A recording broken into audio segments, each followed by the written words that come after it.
All right, welcome to day 2 of the April 26, 27, 2022 board meeting. My name is Sang-Oh, president of the board. Before we convene for the day, I would like to remind everyone present that the board is a consumer protection agency charged with administering and enforcing pharmacy law. Where protection of the public is inconsistent with other interests sought to be promoted, the protection of the public shall be paramount. This meeting is being conducted in a hybrid fashion. Members are participating in 2 public locations, one in Sacramento, California, and the second location in Los Angeles, California.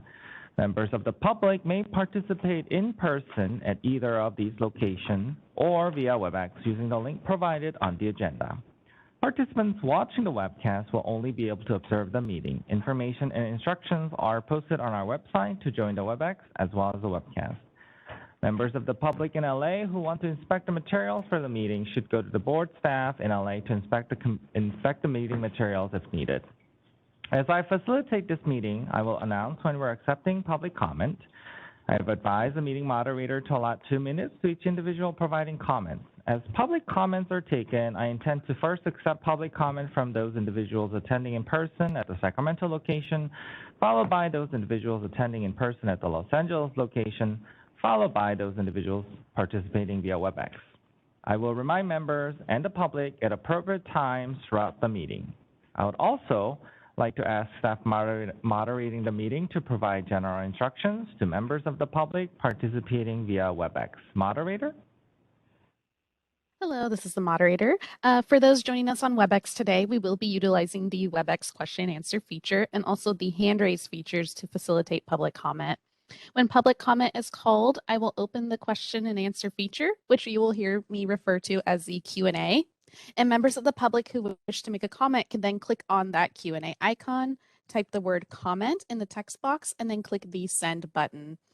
To utilize the hand raise feature, please simply click on the hand icon next to your name to raise and lower your hand. If you are dialed into the meeting, you'll need to click *3 on your device to raise and lower your hand.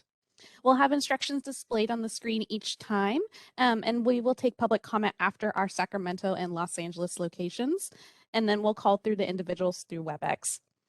Each individual will have 2 minutes to speak to make their comments, and then I'll provide a 10-second reminder. Once we have met that 2 minutes, you will then be muted, and we'll move on to our next commenter. And I believe those are all the instructions that I have for today. Thank you, Sarah. Okay, with that, I'd like to take a roll call to establish a quorum. Members, as I call your name, please remember to open your line before speaking. I will start with members in Sacramento. Maria Serpa? Maria Serpa, licensing member. Thank you, Maria. Jig Patel? Jig Patel, licensing member. Thank you, Jig. Kula Koenig? Kula Koenig, public member. Thank you, Kula. Ricardo Sanchez? Ricardo Sanchez, public member. Thank you, Ricardo. Nicole Tebow is not here. Jason Weiss? Jason Weiss, public member. Thank you, Jason. Going to LA location, Cheryl Butler. Cheryl Butler, licensing member. Thank you, Cheryl. Indira Cameron Banks. Indira Cameron Banks, present, public member. Thank you, Indira. Jose De La Paz. Jose De La Paz, public member. Thank you, Jose. Shirley Kim. I believe Shirley is not joining us. Debbie Veal. Debbie Veal, licensing member. Thank you, Debbie, and I am here. The quorum has been established. Members, we have a full agenda for our meeting. I truly appreciate, again, all of your time and commitment to the board and California consumers. I ask everyone participating today to be respectful of the work before the board today. We encourage participation by members of the public throughout our meetings at appropriate times. The board respectfully requests that when comments are provided, they're done so in a professional manner consistent with how the board conducts its business. We're going to move some items out of order. So we're going to start with, are you ready, Ricardo? Yeah, okay. We're going to start with agenda item 14, Communication and Public Education Committee Report. I will now turn the meeting over to our chairperson, Ricardo Sanchez to provide a Communication and Public Education Committee report. Ricardo, the floor is yours. Okay, thank you. My name is Ricardo Sanchez. I'm the chairperson of the Communication and Public Education Committee. This report is a summary of the committee's report at its April 26, 2022 meeting. This committee received a brief report from staff on 4 communication and public education activities. Because this report is brief, I will go through all the items before asking for board member comments and public comments at the end. And I'm not sure if you wanted to cover the script, staff outreach, news media, or any of that, or do you mind if I go through it? Okay. Let's start with the script. The current issue of the script was published in March 2022.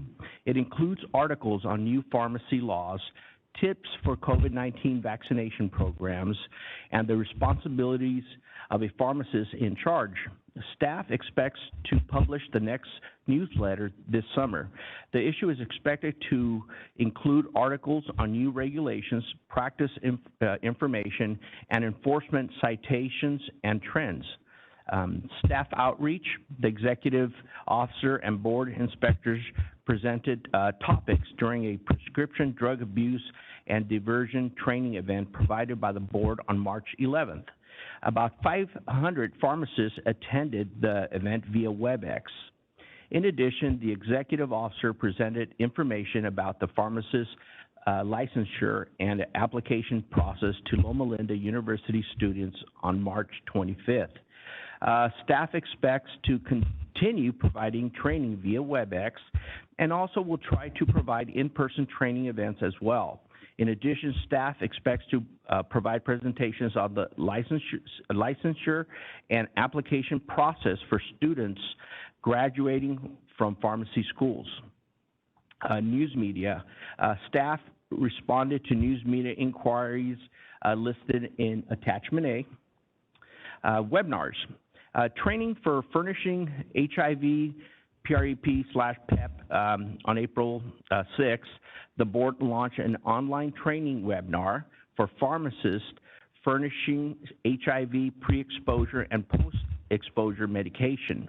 The webinar is 90 minutes long and includes an assessment that pharmacists must pass with a 70% score to receive a certificate of completion. Pursuant to California Code of Regulations, Section 1747, in addition, the board is awarding 1.5 hours of CE credit to pharmacists who successfully complete the training. Board staff reviewed the initial results, which indicate some licensees were not viewing the entire presentation. Instead, they skipped ahead to complete the assessment without viewing the 90 minutes of training. Staff believes Section 1747 requires pharmacists to view the entire webinar as well as pass the assessment to successfully complete the training. Therefore, regardless of their assessment score, licensees who do not view the entire 90-minute webinar will not receive CE credit nor certificate of completion. Instead, they will be told they did not meet the minimum requirements for completion and must retake the webinar. Member Weiss asked if pharmacists who take the training are advised they must watch the entire 90-minute presentation. Staff responded, the board's website advises licensees they must view the entire 90-minute presentation and obtain a passing score of 90% on the assessment to receive a certificate of successful completion and CE credit. Staff also provided results among pharmacists who logged on to watch the training webinar since April 6. 126 pharmacists viewed the entire webinar and passed the assessment. They received certificates of completion and CE credit. 36 pharmacists did not view the entire webinar or pass the assessment. They did not receive certificates of completion or CE credit. More than 259 pharmacists logged on to the webinar but did not watch the entire 90-minute presentation or did not take the assessment. Law training. Staff have developed updated material for the board's webinar with new pharmacy laws and regulations for 2022. Staff will incorporate the material into a new webinar to be completed by summer. This concludes the items in this section, and are there any board member questions or comments? Los Angeles board members, any comments? Hi, Ricardo, this is Debbie. I have a Hi, Debbie. Question. Hey, so this really disturbs me, this, the HIV PrEP and PEP. I was thinking in the past when we've had these webinars that there was a way to prevent people from skipping ahead, like in prior CEs. Is there something we can implement to, I mean, I understand we're not giving them their certificate, but I think if we could also create a situation where they can't skip ahead, then we kind of prevent that from happening. I'll have Ann if you want to elaborate on that. Yeah, so Bob, feel free to augment where I miss here. So the technology that we're using doesn't necessarily have a timer for each slide, you know, requires you to be on a slide for a minute or so. Right. So it doesn't have that kind of technology. So for some of our webinars, we put like hard stops in where someone needs to answer a question before they can proceed. That's not how this one works because the information kind of builds on itself to then and then at the end is where the questions are. So I think some of it is a little bit driven by the technology, but also some of it is that people can absorb the information at different rates. So setting a slide to be, you know, up for 30 seconds may be sufficient for some, but maybe not for others. Member Veal, this is Bob Davila, the Public Information Officer for the board. Ms. Sodergren is correct. The issue primarily with this webinar is the format. The questions are all at the end of the presentation rather than throughout the presentation. And so it is possible for someone who logs on to the webinar to immediately go to the very end and be presented with the very first question. And that may be what some people in this case are doing. But that is that's a function of the way that the format of the training was laid out by the creator of the training. All the assessment questions are at the end rather than throughout the webinar material itself. Well, could we change that?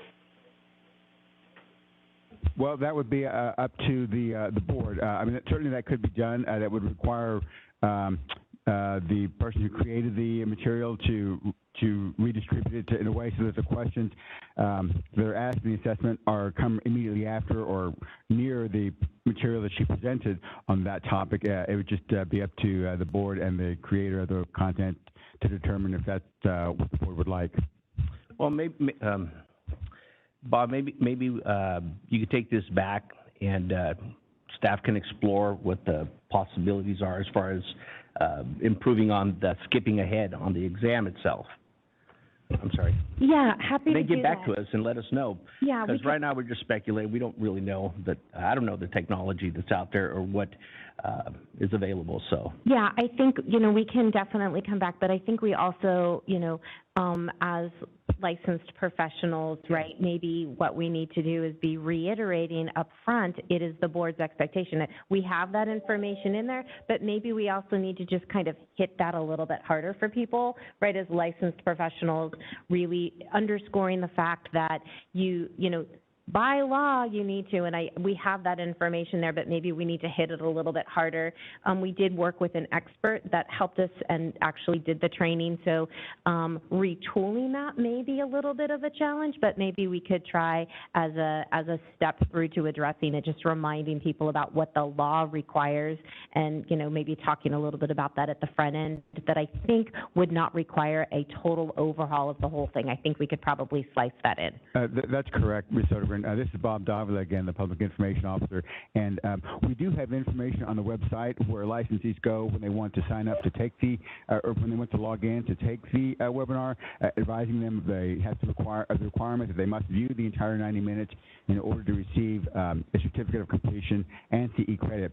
We have not yet had an article in the script yet about the new webinar. Unfortunately, the webinar was finalized after the script publication, but we will be introducing licensees to the webinar in the script, and this will give us an opportunity to reemphasize the point that they are expected and required to view the entire 90-minute presentation in order to take the assessment and receive a passing score. And hi, Debbie. This is Jason. This issue was discussed in committee, and I think that the committee did decide that it's best to let all of the licensees who are taking this course know that they are expected to view the whole 90-minute program. And there is a threshold then, right? Because some people that are not doing so are not getting the CE credits. Right. Hi, Yep. this is Maria Serpa. I think I'd like to talk about the opposite end, because I think we need to really look at what is truly happening, and having some sort of forcing function, requiring it would be something that would be ideal. Similar to what we do with our current DCA trainings, we're not allowed to skip forward or to fast forward, so the technology does allow. Perhaps not for this one if there's a cost or a time issue, but in the future we should be introducing forcing functions, because what we're doing now, from what I understood, I listened into the licensing committee, is there's a person that has to review every person's test results to see how long they took, requiring manual intervention at each person, and I think that's just not required if we could do it by technology. That's a good point. My suggestion is that staff return to the committee with some suggestions, and we will present that to the full board. Is there any other comments from board members in Los Angeles or in I have one other, and I guess kind of on that same line is the law CE, is that done with the technology so people can't speed through that? Or are we, I know we're updating and refreshing the law CE that we have, but is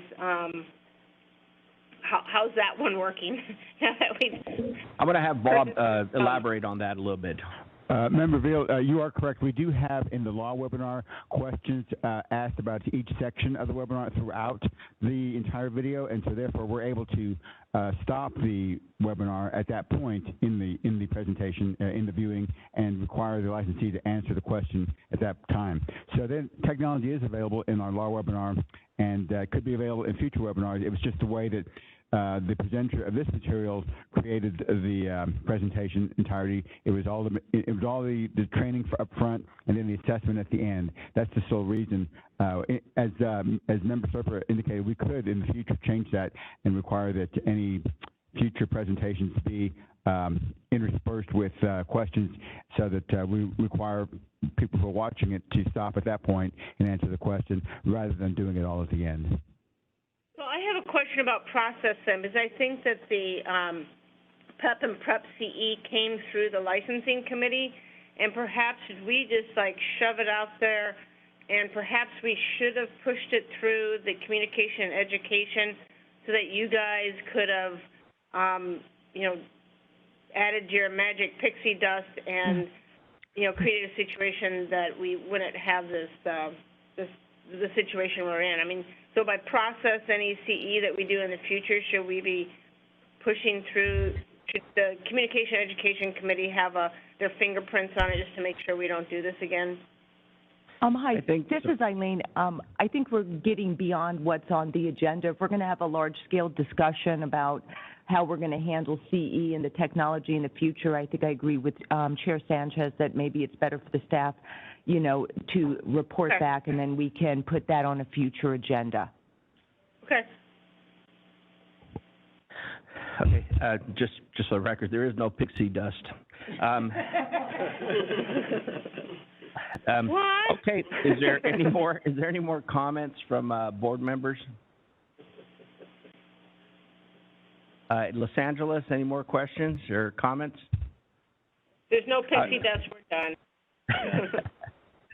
Okay, thank you. Are there any public comments? And can we please start with Los Angeles?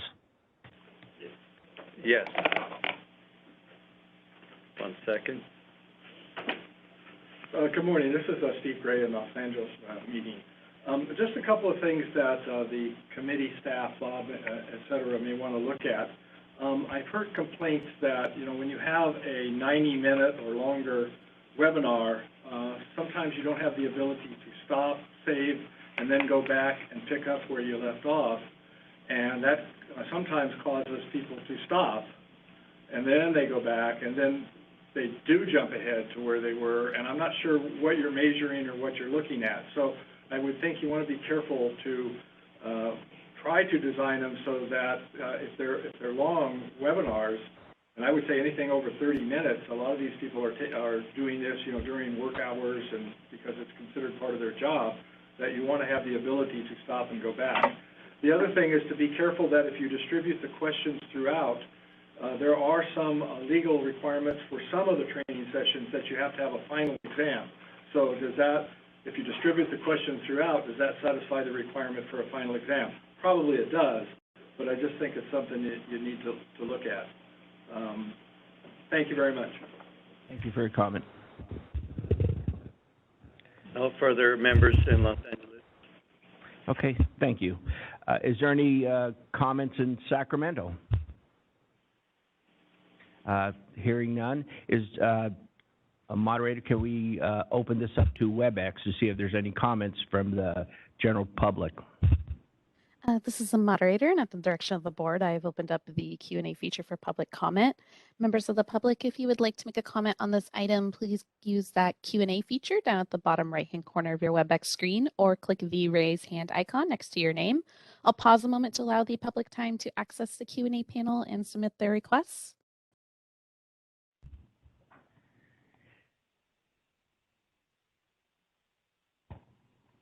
All right, seeing none, would you like me to close that Q&A panel? Yes, please.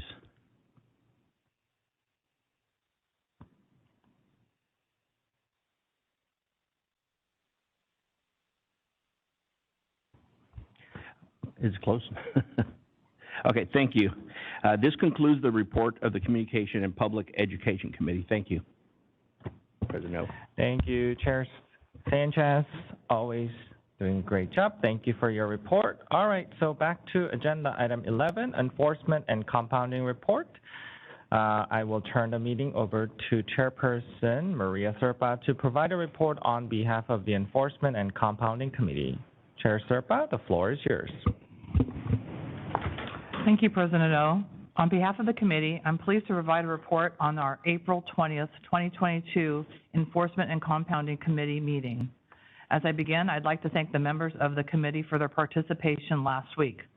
Our members include Jig Patel, Indira Cameron Banks, Sung Oh, Ricardo Sanchez, Debbie Veal, and myself.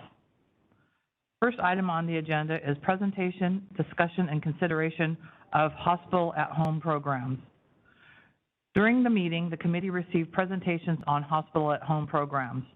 These programs were established under a waiver program established by CMS that provides flexibility for certain healthcare services that can be provided outside of a traditional hospital setting and within the patient's home. As a part of the program requirements, patients can only be admitted to the program from an emergency department or an inpatient bed, and an in-person physician evaluation is required prior to starting the services. The meeting materials are quite extensive and include a link to the CMS Hospital at Home FAQs. More recently, in December of 2020, CDPH, the California Department of Public Health, released an all facilities letter relating to general acute care hospitals and its flexibility requirements for hospital at home programs. A link to the AFL is also included in the meeting materials. A review of the California Department of Health Care Services website reveals that only a few hospitals within California have received approval to operate these programs. During our meeting, we received a presentation from Pat Blaisdell, Vice President of Policy from the California Hospital Association. Ms. Blaisdell's presentation included an overview of hospital-at-home programs and noted that this is a new and unique service. She reviewed the required services that must be included in the program, including pharmacy services. Ms. Blaisdell's discussion of pharmacy-related areas included patient self-administration of medications, bedside storage of medications, monitoring of medication temperature, and the stocking and restocking of medication kits. Ms. Blaisdell indicated that programs can improve outcomes, including hospital readmission rates, patient satisfaction, reduced rates of depression and anxiety, and for older adults, reduction in hospital-associated disabilities. Some preliminary findings from CMS were also reported. Members were advised that there is pending federal legislation that would provide a 2-year extension of the current CMS waiver, allowing the program, as well as there is pending legislation in California. We also received a presentation from Dr. Kyle Robb, State Policy and Advocacy Associate from the American Society of Health System Pharmacists. Dr. Robb's presentation provided historical background on hospital-at-home programs and indicated that initial trials between 1996 and 2002 concluded that the programs were safe, feasible, cost-effective, and met disease-specific quality standards similar to that in acute care facilities. Dr. Robb reviewed a typical hospital-at-home patient experience, including that the patient must provide consent to participate. He noted that over 60 acute conditions are eligible for the program, most commonly being heart failure, pneumonia, chronic obstructive pulmonary disease. He highlighted a report released by ASHP that concluded by highlighting pharmacy considerations include medication handling, technology, patient information management, medication storage, waste disposal, workforce, and access to provisions of clinical services. As a part of our discussion, members discussed that such programs can provide great opportunities to patients, but there are concerns that also need to be addressed to assure patient safety. We also discussed issues surrounding first dose kits. And from what I understand, these first dose kits are coming to the homes with the caregivers. So a nurse or a caregiver visiting the home would bring these first dose kits with them in their cars, and the need to evaluate the use of them safely. We also discussed potential problems related to controlled substances and agreed with the idea of having patients securing such medications from an outpatient pharmacy as their own prescription and thus their own property. Members were presented, the presentation slides are available on the board's website. It was a great presentation, and I encourage all of you to review it if you have a chance. The materials are on the website. Committee members, do you have any additional comments on the presentation discussed? And this is for the Enforcement Committee members first. Any additional comments? How about in LA, committee members in LA? Okay. Hearing none from the committee members. Maria, this is Debbie. The only thing I'll say is I thought it was an extremely good presentation. I would encourage other board members, if you weren't there, to watch it, because I do think it's the future. And it's going to be something that we're going to be talking about in years to come, I think. Thanks. Thanks, Debbie. Let's open it up to all board members. Let's start with Sacramento. Board members in Sacramento, any comments? Yeah, this is Member Koenig. I have a question. How does this relate to, or did your committee talk about the workforce and in terms of pharmacy staff and how much, on their workload, and then this hospital at home, is that kind of lessening that, or is that over the scope of this discussion I'm looking at? It is a good question. So the workforce and the professionals that provide care at the hospital at home program are licensed and working under an acute care hospital. So typically, including pharmacy services, the pharmacist would be probably employed by that hospital that is seeing that patient and having some sort of relationship with them. on the flip side, there is the opportunity that some of the medications, including controlled substances, would not be coming from the hospital setting, but would be coming from the acute care outpatient setting. So it would be very similar to like a patient at home or a hospice patient, where their family would get the medication prescriptions from their normal pharmacy and bring them home, and they would have it as their property, and the professionals coming from the hospital would help the patients manage those medications. Does that help? Thank you. Mm-hmm. Any other questions or comments from board members in Sacramento or LA?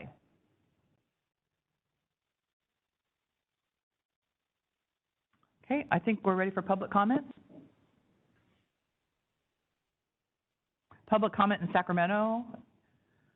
Seeing none, let's go. Any public comment in LA? None at this time from Los Angeles.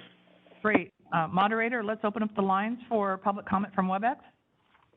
This is the moderator, and at the direction of the board, I have opened up the Q&A feature for public comment.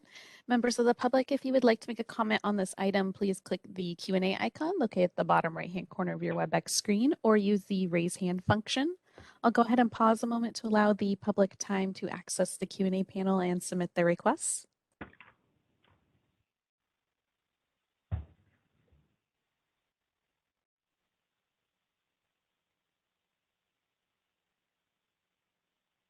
All right, seeing none, would you like me to close that Q&A panel? Please do, thank you. Our second item from our committee is item B, discussion and consideration of compounding by board licensees outside of a pharmacy. The committee also discussed compounding by board licensees outside of a licensed pharmacy. I draw attention to the relevant sections of pharmacy law detailed in the meeting materials.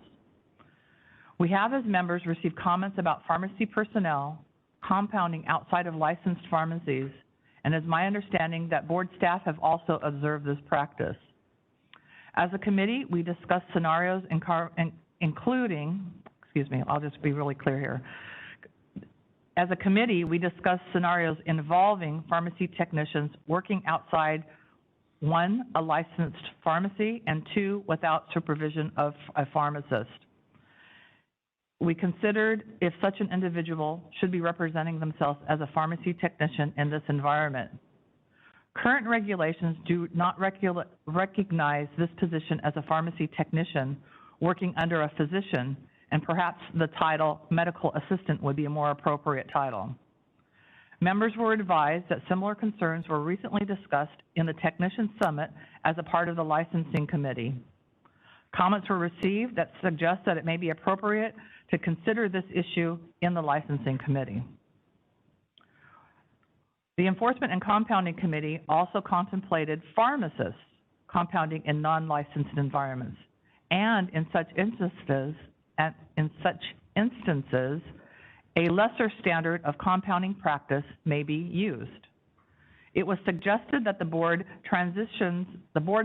looking at transitioning to standards of care model, that such a practice of compounding outside of a licensed pharmacy with lesser standards would not be acceptable.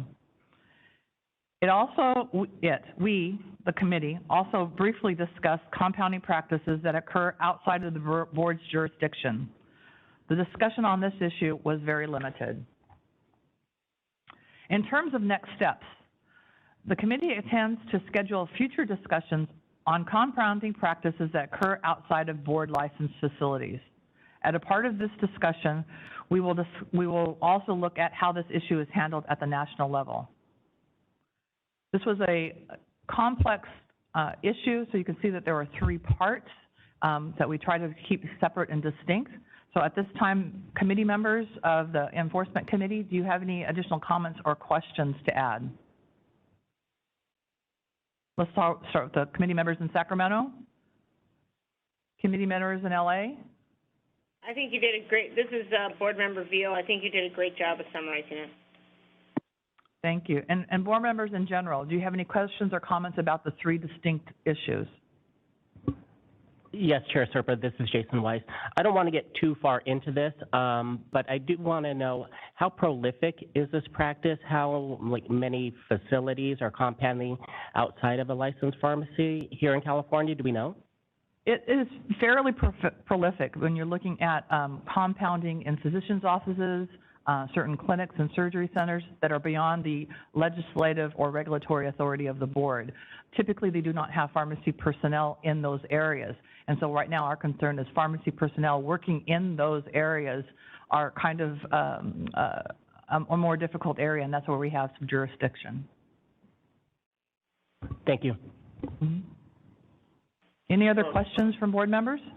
Yeah, this is Cheryl Butler, and I just appreciate the fact that the Enforcement Committee is looking into this, because it really concerns me that compounding is taking place and is not happening in the pharmacy, and the fact that the board has, is not doing anything about that. Well, and Cheryl, this is Board Member Veal. I'll jump on what you're saying, because the concern is they're doing it and they're not using any of the standard protocols. Yeah, that's like the recipe and, right. I mean, all those things, like they're all out the window. I mean, some are doing it right, so we don't want to say 100%, but some are doing it wrong, and that puts the consumers at a great disadvantage. So I'm glad that Dr. Serpa brought this to the Enforcement Committee, and sometimes the committee is going to be looking at.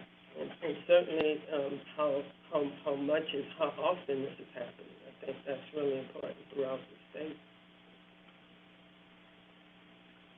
Thank you. Any other further board member comments in Sacramento or LA? None at this time from Los Angeles. Thank you. So, okay, I think we're ready for public comment. But let's start with the Sacramento location. Any public comment in Sacramento? Seeing none, how about in LA? Any public comment? Yes, we have one member from the public approaching. Good morning again. I'll keep this brief, but it is a very complex subject. I would just say a couple of things. This has been going on forever. The federal government, the Food and Drug Administration, recognizes a physician's right to compound. I have physicians in the family who tell me that they were never taught compounding in medical school to any extent. There are also issues with compounding by nurses, and you need to check with the nursing board.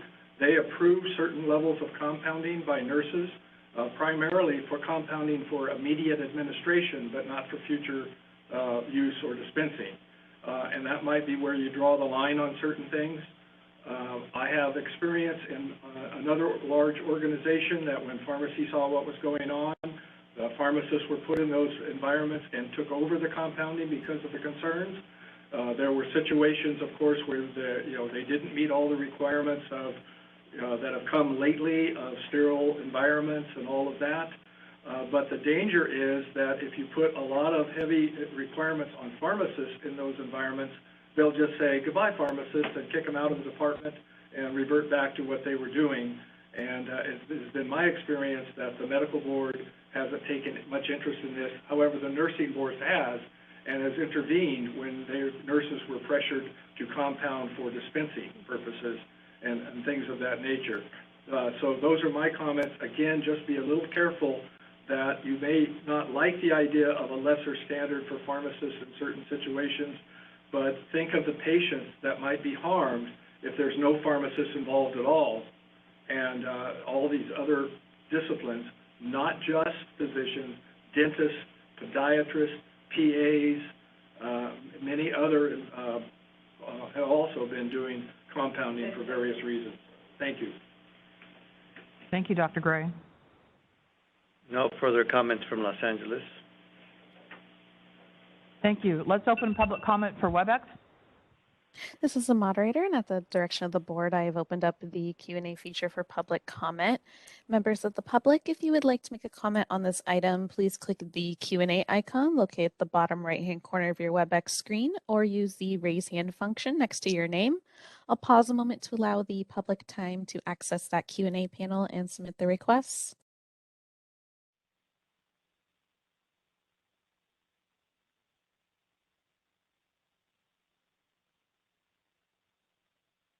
All right, seeing none, would you like me to close that Q&A panel? Please do. Before we move on, I understand there's additional board member comment. Board members, do you have additional comments?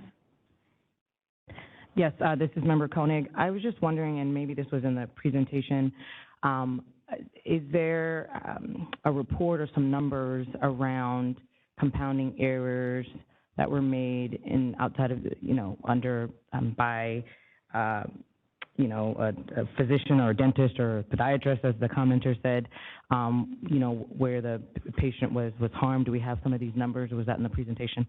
No, and that's actually a really excellent question, because reporting of errors in areas outside of the board's jurisdiction are regulated by the other boards, and whether they're required or how often they're reported vary by those different boards, whether it's the vet board, the medical board, or the nursing board.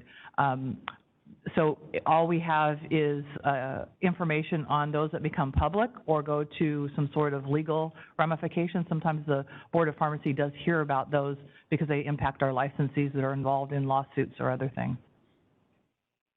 So Eileen, since we had additional board comment, do I need to do public comment again? Okay, so let's open up for public comment. Or first of all, are there additional board member comments before we move on? LA, any additional board member comments? None from Los Angeles. Okay. And in Sacramento? Sorry, Member Koenig again. I'm just thinking about this. We keep talking about workforce and the pressure that is placed on pharmacists, and when I'm also hearing these issues about the need for more pharmacy oversight, I'm just thinking about the balance, right? If we want pharmacists to do more, they already have a lot. And so maybe this is something we can discuss in the committee that I think I'm on, which is the workforce committee, because there's a lot of need. All of these things are coming up. I'm thinking, fine, we'll need a pharmacist to be there and oversee it, but then they already have so much going on. And so just thinking of all the connections there with workforce. Yeah, I appreciate your comments, Member Koenig. And as a new member, you're probably learning a lot about the different practices of pharmacy, how it is varied and wide. And our primary role is really to ensure patient safety. And where patient safety is improved by having a pharmacist present, that's important. And so those are discussed in many committees. So I appreciate your comments. Any other board comment? From Los Angeles. Thank you, Jose. None? Okay, so let's move on to public comment. Again, in Sacramento, any public comment? Seeing none, how about in LA? Any additional public comment? Yes, we have a member from the public. Hi, this is Steve Gray again. I just wanted to comment, you might want to prioritize the veterinarians. They do a lot of compounding, and the compounding is done by support staff. My granddaughter is a veterinary technician, and she was taught how to do compounding, and I didn't really see much of a problem in those situations. One area you might not know about is the ophthalmologist or the optometrist also do compounding. As you know, they can prescribe, and one of the things they have used pharmacists to help them with at certain major eye clinics is using pharmacists to help compound autologous eye drops. Autologous eye drops are where you take the patient's blood, spin out all the cells, and use the fluid as the diluent for whatever medication you want to administer onto or into the eye. It's done because the patient cannot tolerate other types of vehicles. So that is one area where the pharmacist cannot draw the blood. They can't transport the blood under law, so the pharmacist goes and helps them out. Because they're using a variety of medications, and they're the best ones to know about the medications, the drug interactions, and other things that might apply when that mode of administration is taken. Thank you. Thank you, Dr. Gray. Any additional public comment in LA? None at this time. Great. Let's open up Webex for additional public comment. This is the moderator, and at the direction of the board, I have opened up the Q&A feature for public comment. Members of the public, if you would like to make a comment on this item, please click the Q&A icon located at the bottom right-hand corner of your Webex screen, or use the raise hand function. I'll go ahead and pause a moment to allow the public time to access the Q&A panel and submit their requests.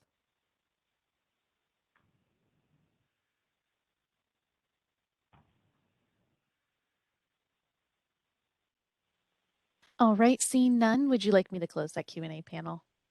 Please do. Thank you. Third item on the agenda is discussion and consideration of proposed revisions to frequently asked questions related to automated drug delivery systems. Members, the committee deferred discussion on this topic, so I have no report. Item D, the fourth item, review and discussion of enforcement statistics. Enforcement statistics are included in Attachment 1, and the summary of the information was provided in the chair report. This fiscal year, the board has received 2,336 complaints and has closed 2,360. The board has issued 230 letters of admonishment, 949 citations, and referred 120 cases to the Office of the Attorney General. In addition, the board has revoked 44 licenses and accepted 67 disciplinary surrenders. Members, do you have any questions or comments on the enforcement statistics? How about in Sacramento first? Seeing none in LA, are there any board member comments? None at this time from Los Angeles. Great, let's start with public comment. Public comment in Sacramento? Seeing none, how about public comment in LA? No public comments from Los Angeles. Great, thank you. Moderator, let's open up Webex for public comment. This is the moderator, and at the direction of the board, I've opened up the Q&A feature for public comment. Members of the public, if you would like to make a comment on this item, please click the Q&A icon located at the bottom right-hand corner of your Webex screen, or use the raise hand function. I'll pause a moment to allow the public time to access that Q&A panel and submit their requests.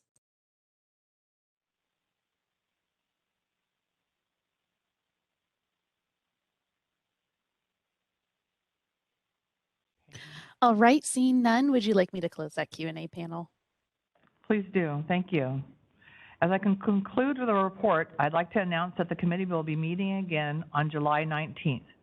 Please watch for updates, as the committee is also hoping to add an additional meeting sometime in August to discuss compounding. You know, that's going to be a very big topic for us, compounding and USP changes this year. Thank you for your time and attention, and I turn the meeting back to the President O. Thank you, Chair Serpa. I believe the tentative date is August 25th, so hopefully everyone can make it for further meetings. Agenda item 12, discussion and consideration of proposed federal rules relating to national standards for the licensure of wholesale drug distributors and third-party logistics providers. Our next item, hello, okay. Sorry, repeat. Moving on to agenda item 12, discussion and consideration of proposed federal rules relating to national standards for the licensure of wholesale drug distributors and third-party logistics providers. Our next item for discussion is the proposed federal rules relating to national standards for licensure of wholesale drug distributors and third-party logistics providers. As part of its implementation of the Drug Supply Chain and Security Act, DSCSA, the FDA is proposing national standards for the licensure of prescription drug wholesaler distributors and third-party logistics providers, 3PL. Comments must be received by June 6, 2022. As part of its notice, the FDA provides that when finalized, the regulation will establish national standards for the licensure of wholesale drug distributors and 3PLs. The FDA believes that when finalized, the national standards set forth will provide greater assurance and that the supply chain participants are sufficiently vetted and qualified to distribute products, further strengthening the supply chain and the safety of prescription drugs provided to American consumers. Thank you to Ms. Smiley for preparing the memo detailing out the legal implications of the proposed rule. I'm hopeful that members found the information helpful as we consider if action is appropriate. Based on my understanding of the issue, it appears the FDA is seeking to exceed the authority granted to it by Congress in the imposed rules. I am gravely concerned with the possibility of federal preemption of state licensed wholesalers. There are many concerns as laid out very well by our counsel, but basically there has been a long-standing precedent of state regulating wholesalers. Without the ability for our state to license wholesalers with high standards, California seeks there could be many detrimental ways bad actors could gain ownership and access into the very highly lucrative U.S. drug distribution system. I'm also concerned that it appears as proposed 3PLs can circumvent state licensure by simply electing to do business in a state that chooses not to implement licensing requirements. In such instances, the board would have no role in licensing, inspecting, or enforcing against such entities that are shipping dangerous drugs and controlled substances into California.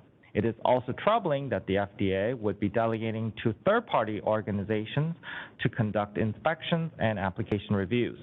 I strongly support the board submitting comments in response to the proposed rules and urge members to support giving the President and EO authority to write in opposition for this possibility for total federal preemption of wholesalers. I note that a possible motion is included on the slide being displayed. I would appreciate hearing members' comments and would welcome a motion if a members believe such action is appropriate. Members, any questions or comments or thoughts? Just a reminder to identify yourself before making your comments. Also just checking to see if Eileen, do you want to add anything? No, I think you covered that very well, President O, but if anybody has any questions, I can try and answer them. But what we were trying to do in this memo is not identify every difference between the federal proposed rules, but areas of major concern. Some of those may change, or we may choose to phrase things differently, but basically, if we were going to submit a preemption comment letter, generally the state lawyers would just submit that because we will generally try and preserve, obviously, the state of California's right to impose different requirements when somebody is distributing dangerous drugs into the state of California.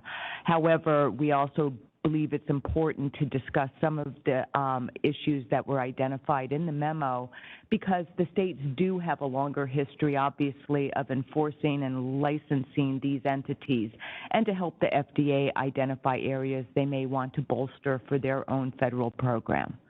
Thank you. Thank you, Eileen. President O, this is Board Member Veal. I'm curious if we have heard any information from like NABP or any other organization or even other states on their thoughts. Ann, do you want to jump in there? It's my understanding that California is not alone in its concerns with the federal proposed rules. Thank you. Then I would be happy to make the motion as presented on the slide. Thank you. Debbie? And this is Board Member De La Paz. I would second that motion. Thank you, Jose. So just to clarify, motion is to authorize the filing of a comment letter to the proposed federal rules, opposing the federal rules as discussed in this meeting.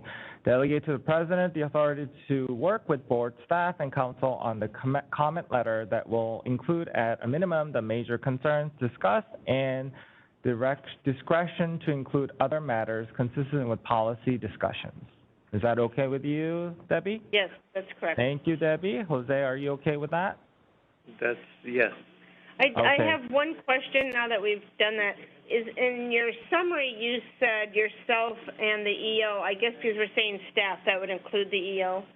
Oh, yes, absolutely. Okay. Oh, and you're stuck with us.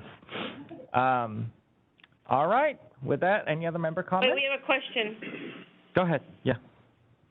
President, this is Indira Cameron Banks.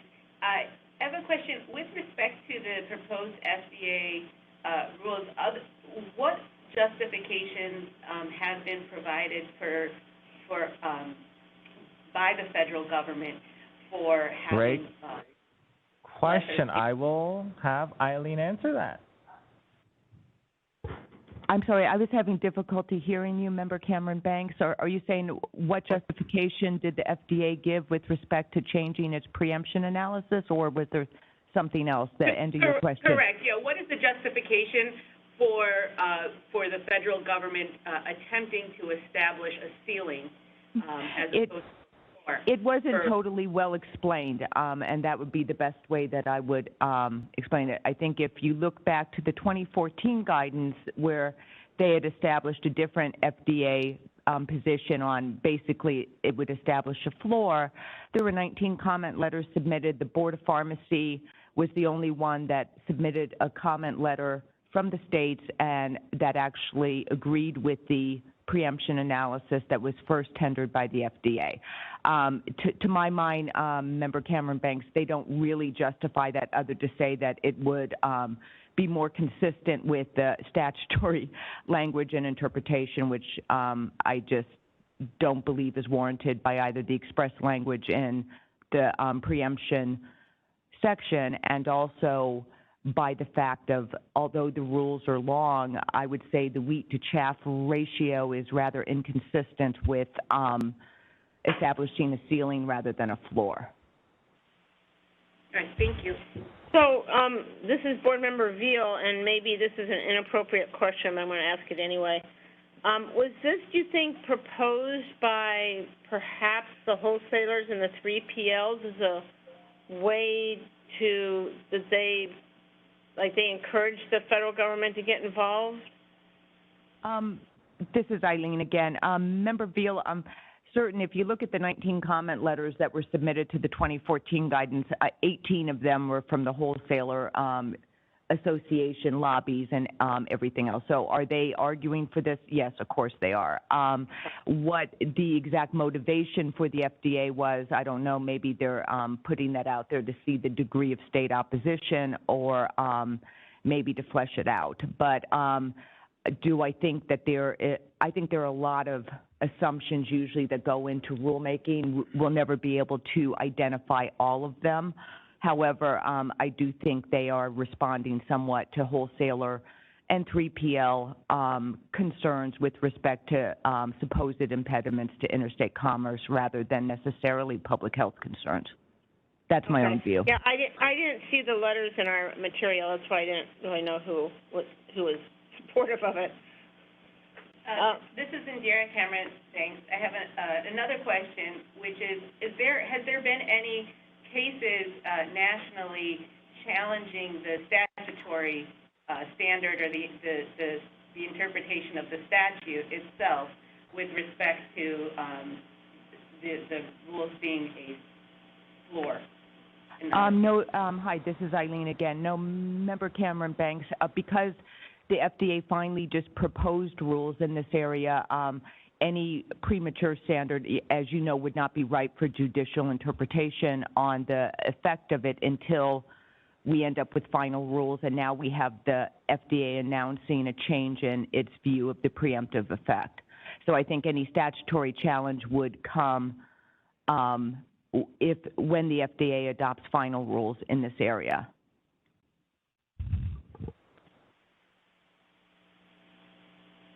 Okay, any other comments from members? Thank you for the great questions. All right, with that, we're going to open up for public comment in Sacramento. Don't see anyone here. We're going to open up for public comment in LA. We have a member from the public approaching. Okay. Hello again, this is Steve Gray. I'd like to offer some help on this. I was responsible for drug purchasing and warehousing and distribution for Kaiser Permanente, and that included 2 other states. And I'm somewhat familiar with the state laws on wholesaler activities. And the best thing you can say is they are not consistent. So I think it's clear that one of the motivations for the wholesalers to get involved is to get more consistency. The other thing that is happening with some boards of pharmacy, some legislatures and so forth, is a more recent activity to impose their detail of their requirements on out-of-state licensees. For an example, California has requirements for designated representatives being on duty all the time, and they're registered with the Board of Pharmacy, a designated representative in charge. Not all states have that. So if California were to say that, well, every wholesaler that ships into California has to promise that they will have a designated representative approved by the California Board of Pharmacy on duty in time if they're in business, et cetera, then these are things that are starting to concern the national wholesalers. National wholesalers are also starting to coalesce. They're reducing some of their locations to from 4 or 5 to 1 or 2 in a state, and so they're shipping to more states. And so there is a lot of activity. The federal government has actually licensed wholesalers for decades if the state did not do it. So what is really new here, and I think Council pointed out, is the preemption activity. And I think it's the preemption activity that the national wholesalers, really want. There are record-keeping differences. There's differences in security requirements. There's big differences in temperature requirements, regardless of what the USP says as the standards and so forth. So all of those, I think, come into play. Thank you. Thank you for your comments, Dr. Gray. Any other comments in LA? No further comments from Los Angeles. Thank you, Jose. All right. If you could open up for Webex. This is the moderator, and at the direction of the board, I have opened up the Q&A feature for public comment. Members of the public, if you would like to make a comment on this item, please click the Q&A icon located at the bottom right-hand corner of your Webex screen, or use the raise hand function. I'll pause a moment to allow the public time to access the Q&A panel and submit their requests.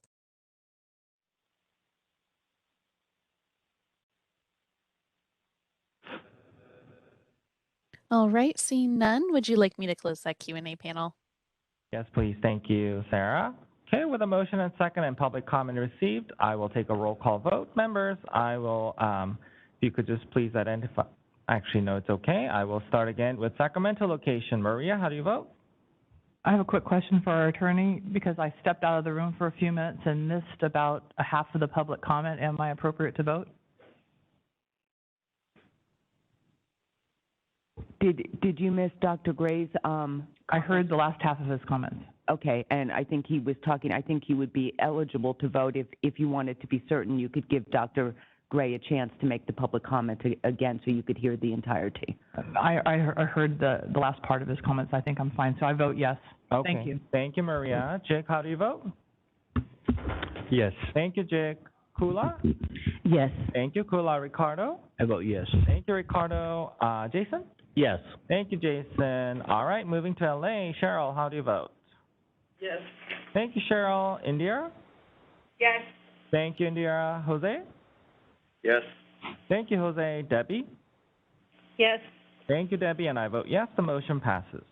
All right, moving on to the agenda, item 13, Licensing Committee Report. I will turn the meeting over to Chairperson Debbie Veal to provide the Licensing Committee report. This is her last Licensing Committee report she'll be providing as a chair. Very bittersweet.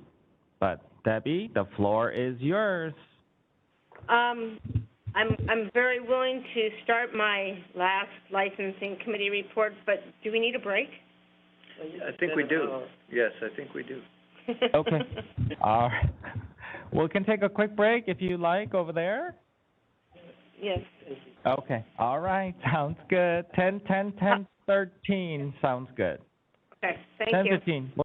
Not everybody is back, and okay, just let us know when everyone is back. We're all just getting settled in here. We get too excited on our breaks now because we see each other here too. So we're just